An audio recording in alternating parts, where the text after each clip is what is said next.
Hi, welcome to the latest episode of the Wellbeing Show. Thanks for tuning in. I've got a great guest with me, Sky, who I've just been chatting to before, who has Gallic pronouns, Faye, Fear, and Fear. I've got that wrong.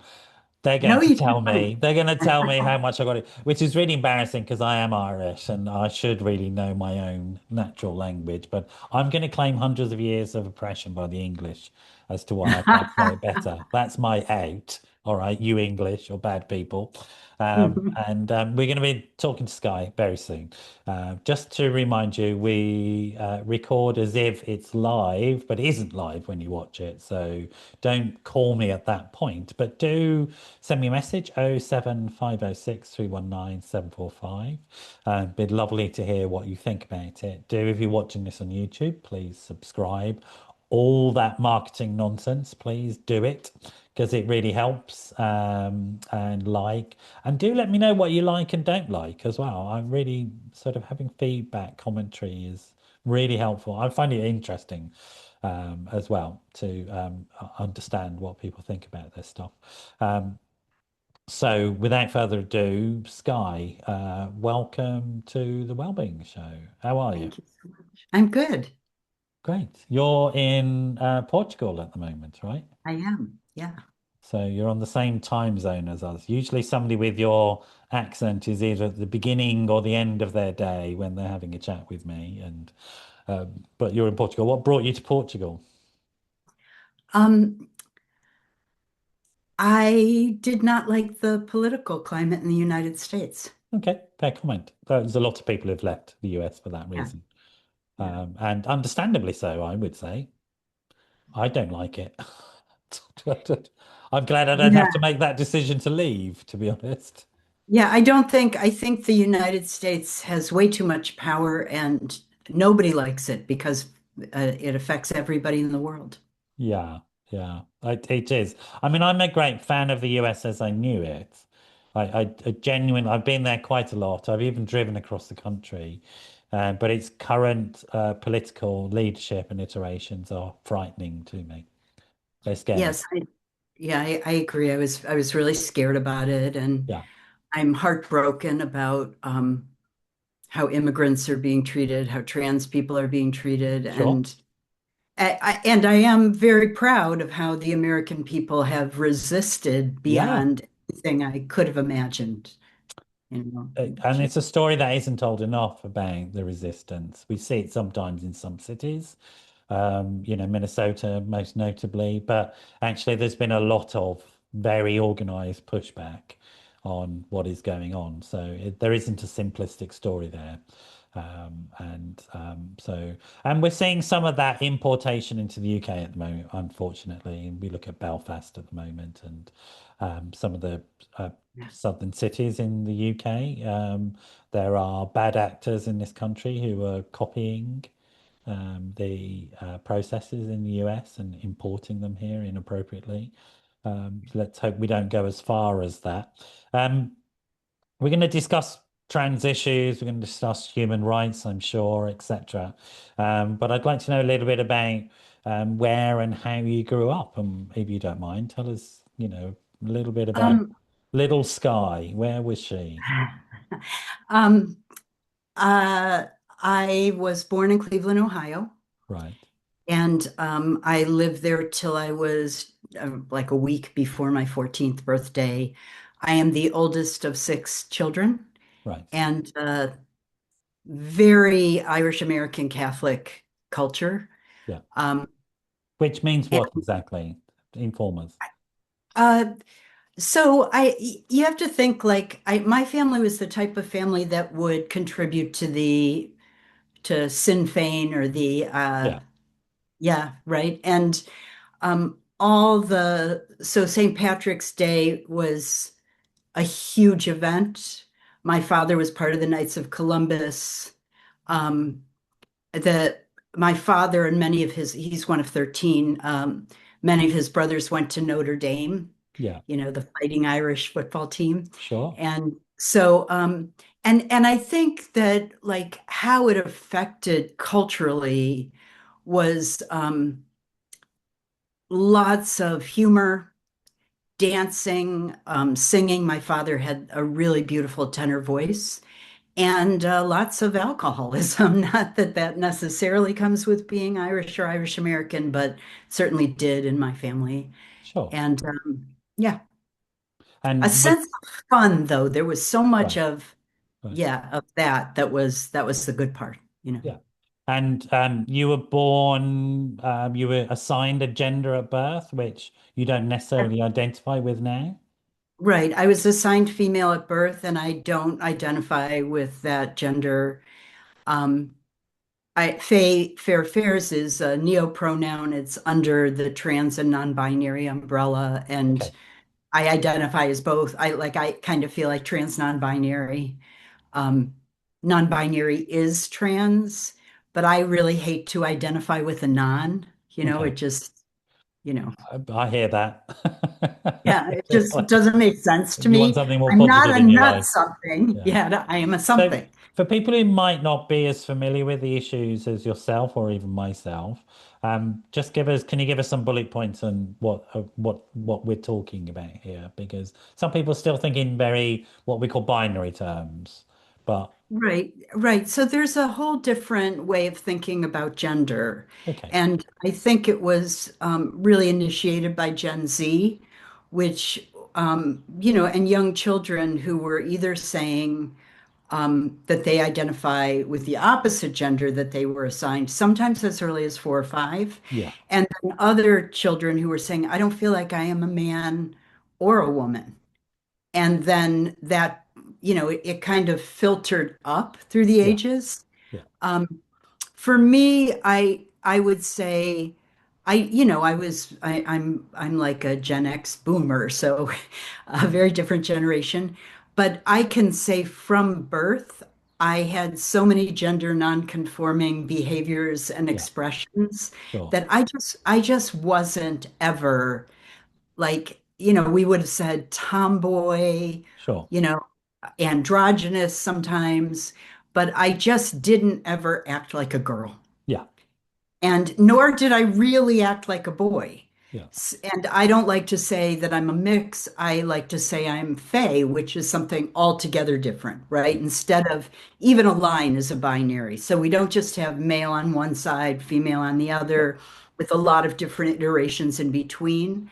I think we have a constellation of genders, yeah. and I exist in the galaxy of genders. And the science bears that out. I mean, there are 32 biological sexes currently, four distinct at chromosomal level, and 96 markers of gender genetically. So it's sort of like it is a much more complex and always has been much more complex than people have acknowledged up until recently. And with the sort of absolute courage of people to come out and say, hang on, there's something wrong here. Doesn't fit me, or I don't fit it. Whatever it is, there's no fit. And so people have been incredibly courageous, as far as I can say. Recently, the British Medical Association, which is the union for doctors here, challenged some of the laws in the UK, saying that they're scientific nonsense. So some of the That's binary amazing.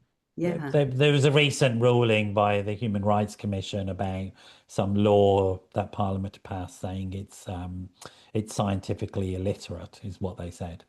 Sort of like because it reinforces this notion of binary biology, and we've known for a long time binary biology is nonsense. It doesn't exist. So, um, And I mean, I can say, um, that my own personal experience, sure, in terms of my body, I had a lot of body hair. I yeah, am a mesomorph. I develop muscles very easily. I'm yeah, strong, I'm athletic. These are not, I think that it would bear out what you're saying, which sure, is sure. the science. It's a spectrum of experience and biology, and so growing up though in that sort of environment, it's like, hang on, sort of. Did you come out at any point when you were younger? I mean, was it an issue or was it tolerated? You were like you could fit a category called tomboyish girl or something. So Yeah, I mean, certainly everybody called me a tomboy. Okay. And I think it was a very strange kind of intersection because, my father, who was a football player for Notre Dame, which is a big deal, he was a big deal athlete. I was so much more athletic than my brothers. And and my father, he would take me, and I have a brother who's my Irish twin, right? 13 months younger than I am. Sure. He'd take us both out in the field and teach us football or whatever. Um, and my brother was kind of timid and scared, and I loved it. And so on the weekends, my father took me to American football games, and he, on one hand, really enjoyed and encouraged who I naturally was. Yeah. And on the other hand, he was totally misogynist. Yeah. So when I got a little bit older and I said, "Well, I'm going to be a football player when I grow up," and he said, "Well, you'll have to get brass breastplates." And like you're never going to be able to do that. And of Yeah. course now there are football leagues for different genders. But Absolutely. yeah, Absolutely. so it was a very weird kind of conflict. And um I think for my father, me being a tomboy was a big plus. For my mother, it was a big minus. Right. And and I stood out in other ways in school and I was bullied. Yeah. So it wasn't just like that kind of presentation. I also like I just could not get that I was supposed to care about the male gaze. And so I'm in a Catholic school Yeah, and right. Was it a I girls' had school or co-ed? no, it was co-ed. Right. And Okay. and I had opinions about like everything we read and I loved ideas and I would raise my hand and I'd say what I think and if it contradicted the boys I didn't care, but they cared, so that kind of gender nonconformity was also really active for me. Um, and people should understand, people who are not as old as you and I, let's put it frankly, won't understand that. I get what you're saying. When I was in school, until second wave feminism hit, only the boys put their hands up, the girls never did. I mean, people would look at that now and just think that's bizarre. Why would that happen? But the research came out, I remember in the UK saying that one of the reasons why girls were held back is because they didn't put their hands up and all this sort of stuff. And so new teaching strategies came in to encourage girls to be more active. But it would have been weird to everybody because you weren't Yeah, I supposed to mean, be like that as a girl, right? no. And I mean, we moved when I was 14, we changed states, went to a more liberal state, which Sure. it was a much better move for me. And my parents sent me to an all girls Catholic school, I say, 2,999 girls and me. Um, but at that school, girls, it was all Was that a girls. conscious choice in their part? Were your mum, she wanted you to be girlified by sending you to an all-girls school or? It was the nearest Catholic school, so Okay, they just right. wanted me to go to a Catholic school. Okay. And that particular school had, like, on one side of the campus, it was this huge girls' school, and on the other Sure. side of the campus, it was a school for boys. So, Yeah. but we competed for grades, we competed for who was smart. Like, there was a way, there's Catholic school has so many downsides. Yeah. But I was like, thank, whatever, whoever, that I ended up in a place where I could be openly smart, you Yeah, know. I mean, to switch to a binary sort of terminology for a short time, there's plenty of evidence that girls-only schools are good for girls in many ways. That they don't face the same levels of misogyny and risk and danger and oppression, and so academically can be a lot more successful. I mean, there's other issues as well if we go into a non-binary world, but actually can be very successful for girls, really. So I can imagine, yes, there was a freeing sense as well as something else. But were you conscious even at that point? Did you have a language to suggest I don't really fit into this situation? I didn't have language, Right. but I knew that I felt like I didn't fit in. Okay. And that it was really and this is a pattern that has continued throughout my life. I am a person, I know a ton of people, but I like to be close to about three. Yeah. 3 to 5 people is about Sure. what I can to be, and I like to be really intimate with who I'm intimate with. Okay. I want to know each other fully. So in high school, I always had a best friend and then a couple of other really close friends. Sure. And I started working when I was 16 at a fast food restaurant. Yeah. And I was like, the people that worked there had graduated from high school and they were hippies. So I found while I was still in Catholic school, I was working with people who were very counterculture. Right. And that was an incredible blessing in terms of me being not like just naturally nonconformist. Okay. That's something that was welcomed by hippies. Yeah. So you So found your tribe, as it were. yeah, through Yeah. luck. I mean, it wasn't, I didn't know to go looking, but I was lucky. So But it is, I mean, it's a familiar story. I mean, in some ways, our generation, we had those opportunities, which I don't necessarily think are there for young people now. There isn't those countercultures going on. There's the identity politics and identity groups and stuff like that. But like I fell into the world of theatre and performance, and that mhm. was my culture that could tolerate my weirdness, and I felt right at home there. I didn't feel strange amongst strangers, It was like really cool. But I wonder whether young people have those opportunities now. Their lives seem so prescribed and controlled, and the outcomes and the whole Instagram thing. That's a separate issue, maybe. Um, the you describe yourself in your audiobook and in the press release as living with multiplicity. So do you mind if we talk about that a little bit and what you mean by that? I think I know, but maybe people don't understand that. So I say that I'm a plural person. That being plural is part of my identity.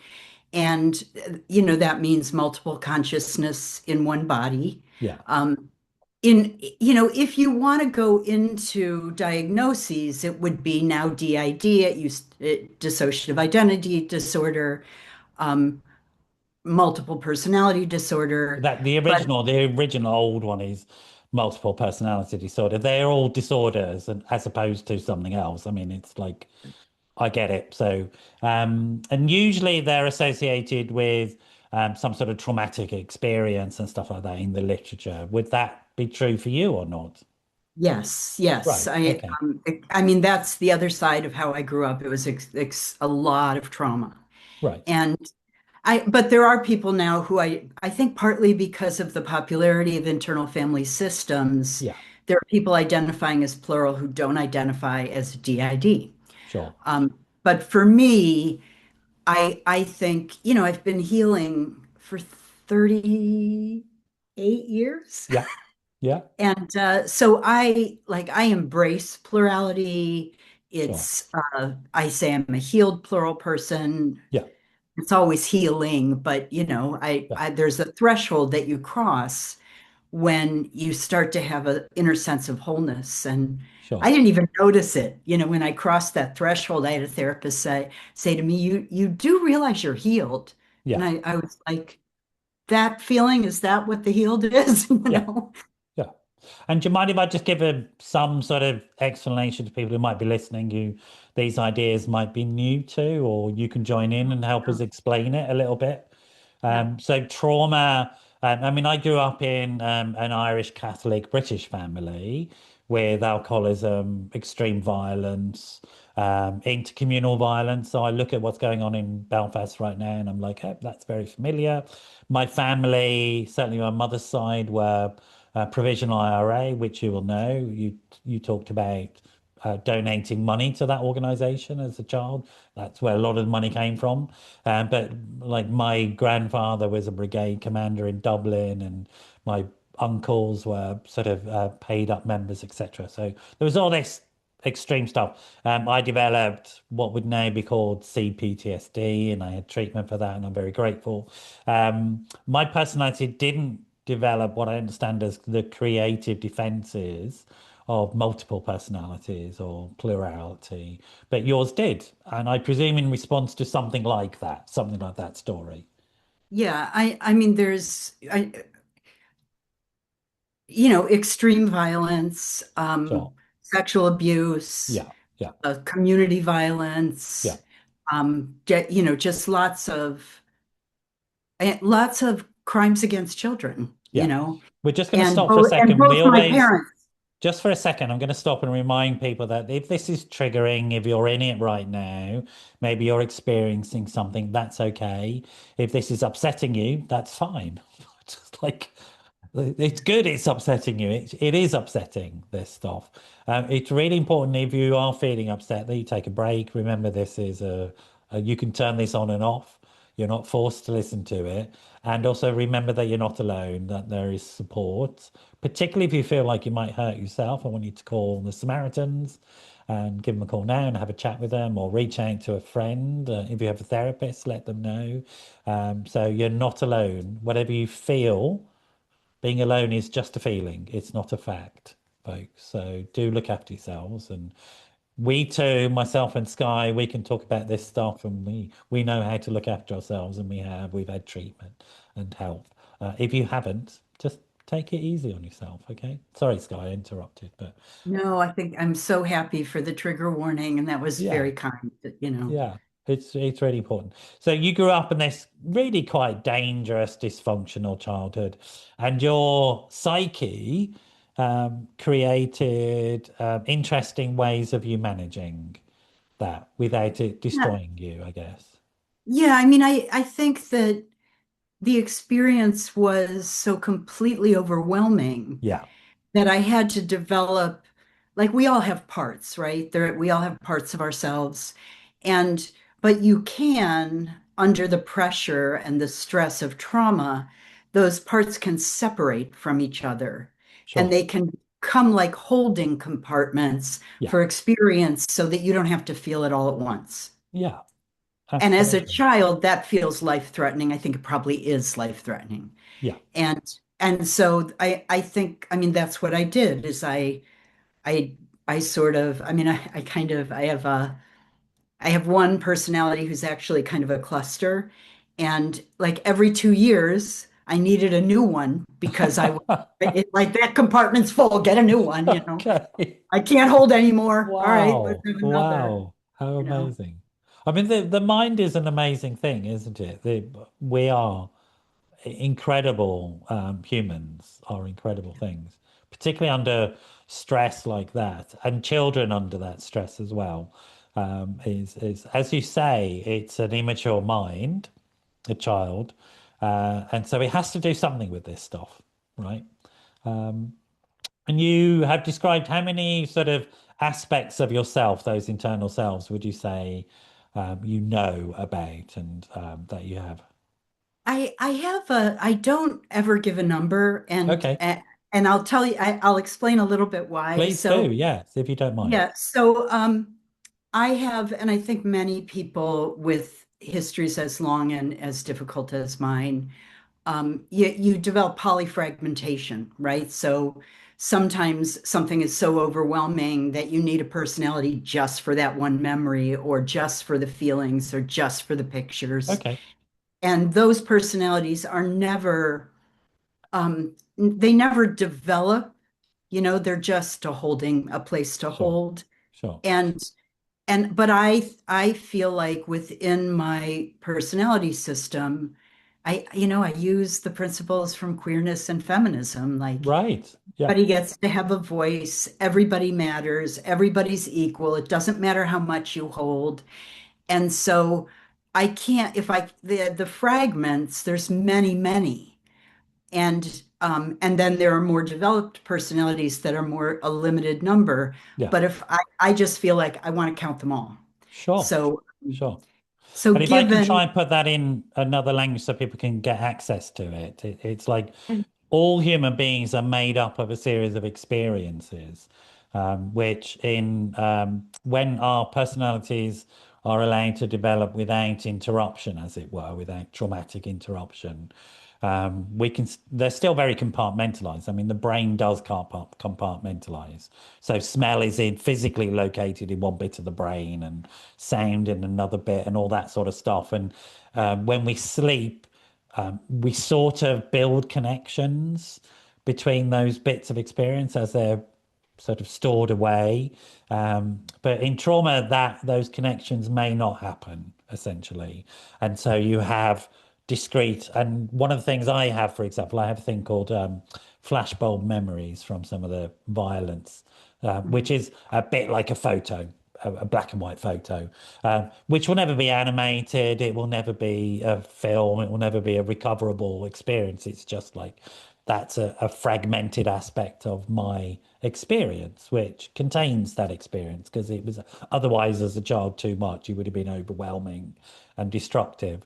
And it's that really, isn't it? The that sense in which the brain is doing its best it can with stimulus that's just too much to manage. And then he comes up with these incredibly creative things, which in the past we've unfortunately called disorders as opposed to what they are, very beautiful ways of managing what is unmanageable. Um, is it just you amongst your family, or do your siblings sort of also carry some of this stuff, or do they do the more usual stuff of just being drunk?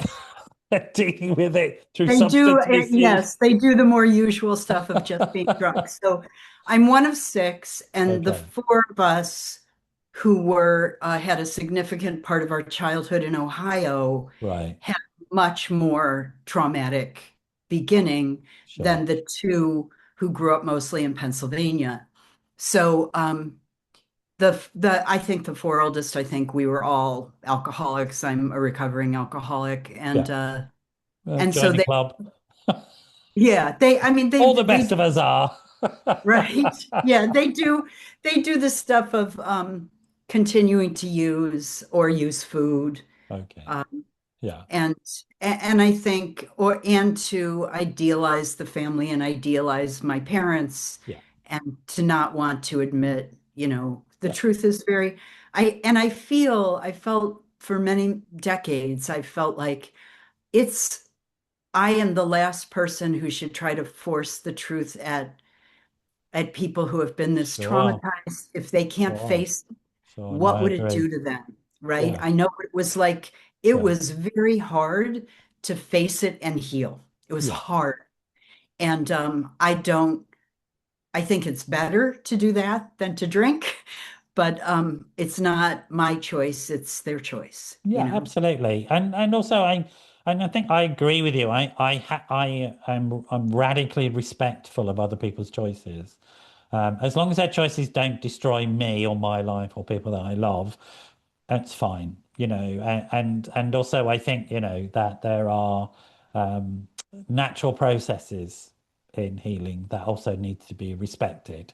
Just because I'm professional doesn't mean I know anything really, I'm constantly amazed by human beings, and what they come up with. Um, you got married, I believe, and you had is it were you married? Did I misread? I was, we're actually in the middle of putting the papers together. Been separated for 4 years. We were together for 35 years. Right. We knew each other for 4 years before that, so it's like Okay. 40 years now. Okay. And that was while you were healing. Did you have children as well, or did you? We didn't have children. And it was we met when our birthdays are 20 days apart. So Okay. we met when we were both 23. We got together when we were 27. And I had just stopped drinking. Right. And then and I was in therapy, and they kind of followed that. So we had a life that was, I mean, this is something that, the beginning of our relationship, we were, you're kids in your 20s. Yeah. Yeah. And here we are, and I get sober, and I have this wonderful year, right? Of just, it's amazing to be sober. But I believe that, and this is what happened for me at 9 months of sobriety, post-traumatic stress surges. And it goes back down within a week or 2 weeks. And then somewhere between a year and year and a half, it goes up, and it doesn't go back down unless you get treatment or Sure. you use or you pick up a new addiction. Yeah. That's like seems to be the choices. Yeah. Um, so I got treatment. I worked on it. I was very, very committed, but it was a crisis in my life and therefore in my partner's life. Sure. But part of it was because I'm the oldest. In my family, I had a sister who was 13. I had a niece who was 2. They were at risk. They were being exposed without supervision to Sure. very dangerous people. And so, I reported my father to the police. I testified before the Committee to get the statute of limitations removed. And my ex went into schools as part of programs teaching safe touch to kids so the kids Right. would know how Yeah. to Yeah. unsafe touch. And Wonderful. I mean, what an amazing, I'm so proud of that. It was such a hard period of our life Sure. together, but Sure. it was so meaningful. Yeah. Like we were doing something with the hard, you Yeah. know? And also presume big as you were getting the treatment, you were getting to understand your plural inner world much more. And you I, were making sense of it, and your partner was making sense of it with you. it was, it was very interesting in the Sure. early 90s because the treatment, unless you were lucky, most of the treatment wasn't very good. Yeah. And, It was and before EMDR and etc. Yeah. Yeah. No EMDR, Yeah. no somatic experiencing, no internal family systems. Yeah. There was some parts work, but it wasn't popular. There was Well, there for, was all Freudian, post-Freudian stuff that was doing. So, like, there was ego psychology in America, it was similar. Object relations in Europe, which is similar, but it's not the same as parts work. So, yeah, no, it's a very limited stuff, very definitely. yeah, I mean, there were the expressive therapies, and then Yeah, if you're plural, if you were multiple, there was Colin Ross and Richard Kluft, and they both had books, and Richard Kluft in particular did conferences.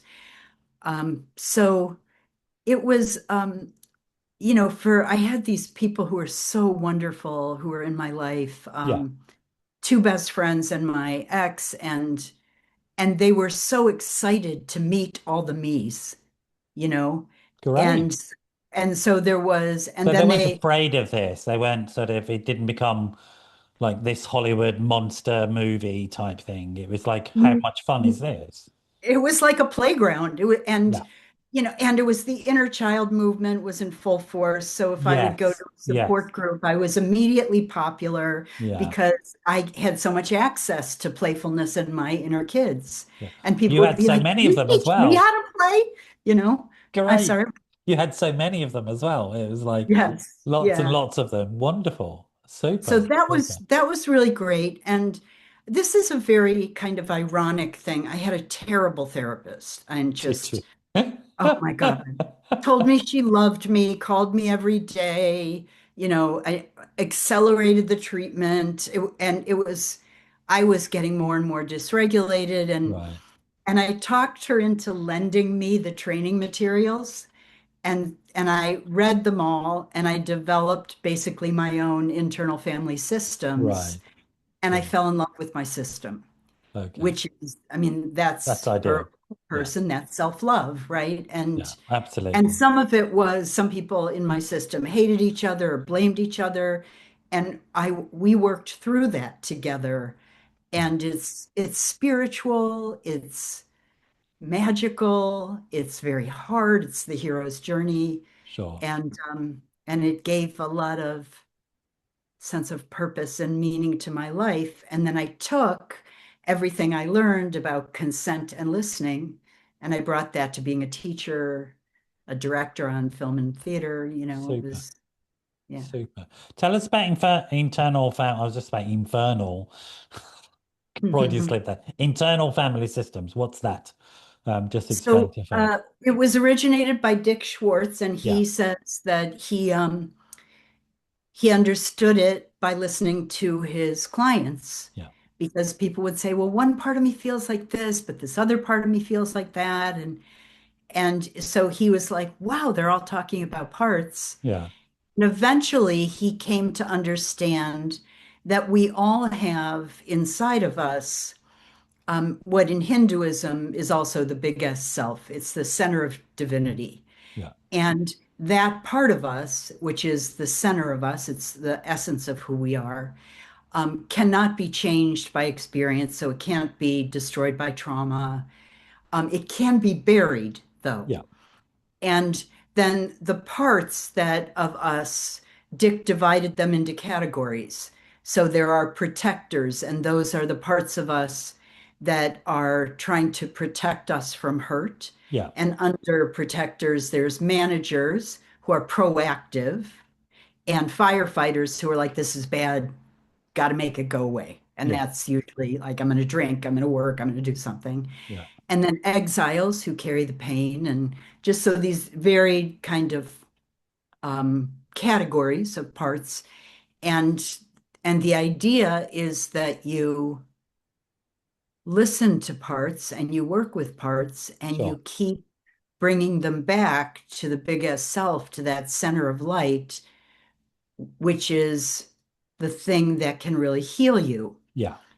The radical change, besides having a spiritual component to psychotherapy, is that it's totally client centered. It's not the therapist who's going to heal you. Yeah. It's this center of um, light and curiosity and confidence and compassion, and marrying that to the experience of your other parts is the key to Yeah. to the key to And freedom. I imagine that for somebody who had so much negative interference from powerful figures in your life, being empowered in that way was quite a liberation in terms of you setting the agenda in your internal world and the various democratic processes that you put in place within your psyche. That in itself was really important, that component. Yeah, I found that before IFS. I mean, I have Right. done some IFS therapy, but the IFS was late in the game for me. Okay. I'd already figured out almost all of it by the time I found Dick Schwartz. Really? Right. Yeah, yeah, I And was. so was that more like, okay, the world has caught up with me? It's like, hang on. Yeah, well, I did because like I said in the 90s, treatment where I lived was not very advanced. Sure. I attended therapist conferences, I read all the articles and all the literature, and I did that for a while, and then I was like, you know what, I think I'm just going to listen to my intuition. Okay, And I cool. and Cool. then I started doing yoga and I started doing meditation and I Yeah. started doing like movement and theater and then like 7 years after I was well into that, Bessel van der Kolk was like, you should do yoga, you should do theater. I Yeah. was like, yeah, I'm ahead of you. Yeah. Yeah. No. Absolutely. Yeah, no, it is like that. There's a time lag between like the evidence base and what we know works and what people have work. That sort of lived experience stuff, which I presume you got as well from your recovery from alcoholism, etc. The validation of lived experience and lived experience with other peers in particular that you could Yeah, share the other journey with. survivors. Yeah, and Absolutely. especially queer people and feminists who Sure, were, sure. who were already developing um, models that give as much agency as possible to the person who Absolutely. has the experience. Absolutely, absolutely. And these days you're sort of you're like I mean, you have a broad range of creative interests, right? You're a Yes. screenwriter, a performer, etc. Tell us something about what you're involved with, the broad range of creative skills that you're sort of using at the moment. Um, well, at the moment, the very like in Portugal, I'm doing storytelling. Okay. So it's true stories told live, and you get up and you tell a story for 10 minutes, Yeah. and that is I put that under the heading of solo performance. Yeah. So I have done full solo shows, and I really love ensemble work, but I don't want to play cisgendered women anymore. So Okay. That's right. after 20 years of that, Yeah. Yeah. I had a type and I'm like, the type is like the strong woman with a hidden vulnerability. And Yeah. I'm like, it's just a non-binary person. Um, But so I do that. So I do solo performance, and I've been doing that since 2017. And then I just did the audiobook. And I completed the memoir, released the memoir, and my writing group was like, there's an intersection. You're a writer actor. Why don't you do an audiobook? Yeah. And I have to tell you, it was so hard. Was it? 47 voices, 47 Right. voices. And some of those voices are my parents, you know? Oh, wow. And so I Wow. did, Yeah, yeah, yeah. I get it. I yeah. get it. So, I and get there, it. it's the people I dated, and it was Yeah, technically difficult. I mean, if you're in theater, right? We yeah, do accent work. yeah, yeah. Takes me 3 weeks to really learn an Of accent well. course. Of course. I had to do 5 accents. Right. Puerto Rican accent, mixed British and Russian, Yeah, Boston, yeah. Ohio. So I was like, how do I learn this many accents to Sure. do and then keep track of when they Sure. come and come back? And then the emotional toll of playing my parents, sometimes treating me badly. And then I played all of me, Yeah. which, and I think the thing that was, I mean, is it egotistical to be like totally in love with your own personalities? But, No, I don't there's think like, so. yeah, so I have like a 16-year-old personality who's so um, kind of outspoken and Sure. badass, and Sure. and that was every time that he came out, it was fun. Yeah. But then I had personalities who I've heard them in my head my whole life, but I had never narrated them out loud Oh, before. wow. How And I was, oh, exciting. wow, that's what you sound like? Wow. Yeah, I can imagine. That's just Yeah. awesome. I mean, it was an unbelievable experience to do. Super. Super. And And that it was, mode of doing it, the audiobook, must have been quite unique in that sense, you know.